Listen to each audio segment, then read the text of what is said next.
होती है और 2 नाड़िकाओं से मिलकर के हमारा एक मुहूर्त होता है और 3 मुहूर्त से मिलकर के हमारा एक दिन बनता है। मैं पुनः आपके लिए इसको रिपीट कर देता हूँ बहुत ही धीमी गति से, तो आप चाहें तो इसको नोट भी कर सकते हैं कि 1 अणु और 3 अणु से मिलकर के हमारा एक तरस रेणु बनता है, वहीं 3 तरस रेणु से मिलकर के हमारा एक त्रुटि होती है, वहीं 100 त्रुटि का एक वैद्य होता है, 3 वैद्य का एक लव होता है, वहीं 3 लव से मिलकर के एक निमेष बनता है हमारा, 3 निमेष का एक क्षण होता है, 4 क्षण की एक काष्ठा होती है, 15 काष्ठा का एक लघु होता है और 15 लघु से मिलकर के हमारी एक नाड़िका होती है।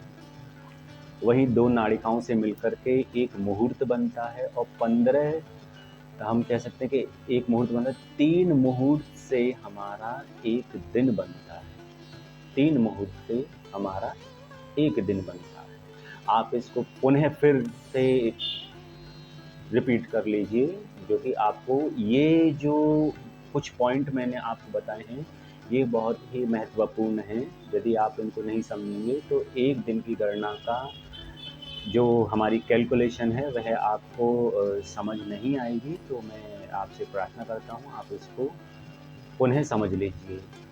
एक अणु और एक अणु से मिलकर के हमारा जो है एक अणु और 3 अणु से मिलकर के एक तरस रेणु बनता है। 3 तरस रेणु से मिलकर के हमारा जो है एक त्रुटि बनती है, वहीं 100 त्रुटि से मिलकर के एक वैद्य बनता है, 3 वैद्य से मिलकर के एक निमेष बनता है और 3 निमेष से मिलकर के हमारा एक क्षण होता है, 4 क्षण से मिलकर के हमारी एक काष्ठा होती है, 15 काष्ठा का एक लघु होता है और 15 लघु से मिलकर के हमारी एक नाड़िका होती है, 2 नाड़िकाओं से मिलकर के हमारा एक मुहूर्त होता है और 3 मुहूर्त से मिलकर के हमारा एक दिन बनता है।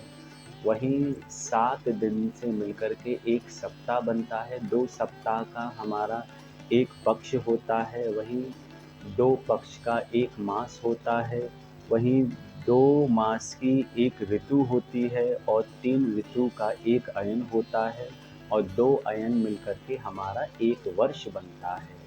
वही हमारे जो युति काल हैं उसको भी हम जान लेते हैं कि वह युति काल किस प्रकार हैं। देखिए 26,28,000 वर्ष का 4 युति काल अर्थात सतयुग बनता है हमारा। वहीं 12,16,000 वर्ष का 3 युति काल अर्थात हमारा त्रेता युग बनता है। वहीं हमारा 8,64,000 वर्ष का 2 युति काल अर्थात द्वापर युग बनता है। वहीं हमारा 4,32,000 वर्ष का एक युति काल अर्थात कलयुग बनता है। और इन युति कालों के बीच जैसे ये 4 युति काल हैं वैसे ही 4 चरण भी बताए गए हैं। वह चरण क्या है? सत्य, तप, दया और दान। सत्य, तप, दया और दान। सत्य, तप, दया और दान। इस प्रकार से इसको आधार बना करके हमारे कह सकते हैं कि एक दिन से लेकर के एक सप्ताह, एक कह सकते हैं ऋतु, एक ऋतु हो गया हमारा, एक अयन हो गया और एक वर्ष हो गया हमारा। इस प्रकार से इसकी गणना की गई है।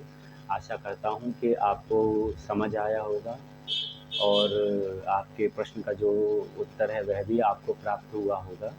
तो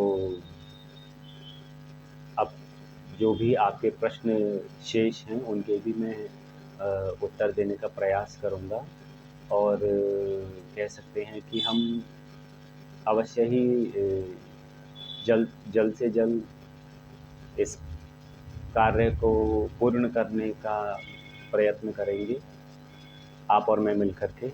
ऐसी मैं ईश्वर से प्रार्थना करता हूँ कि जी। अच्छा, पुण्य जी, बिल्कुल, बिल्कुल, बिल्कुल, बिल्कुल भैया। हाँ, तो जो हाँ, मैंने आपका जो मैसेज है वह पढ़ लिया है, तो मैं अगर आप चाहते हैं तो मैं पुनः यहाँ पर बोल देता हूँ कि एक अणु और 3 अणु से मिलकर के हमारा एक तरस रेणु और 3 तरस रेणु की हमारी एक त्रुटि होती है। 100 त्रुटि का 1 वैद्य, 3 वैद्य का 1 लव, 3 लव का 1 निमेष और 3 निमेष का 1 क्षण, 4 क्षण की 1 काष्ठा का 1 लघु, 15 लघु की 1 नाड़िका, 2 नाड़िका का 1 मुहूर्त, 3 मुहूर्त का 1 दिन, वहीं 7 दिन का 1 सप्ताह, 2 सप्ताह का 1 पक्ष, 2 पक्ष का 1 मास, 2 मास की 1 ऋतु, 3 ऋतु का 1 अयन और 2 अयन का 1 वर्ष बनता है। युति काल के विषय में मैंने आपको बता दिया और जो 4 चरण हैं, सत्य, तप, दया और दान। और युति काल कैसे हैं हमारे 26,28,000 वर्ष का 4 युति काल अर्थात सतयुग बनता है। वहीं 12,16,000 वर्ष का 3 युति काल अर्थात हमारे यहाँ त्रेता युग बनता है। वहीं 8,64,000 वर्ष का 2 युति काल अर्थात हमारा द्वापर युग बनता है। 4,32,000 वर्ष का 1 युति काल अर्थात हमारा कलयुग बनता है। तब तक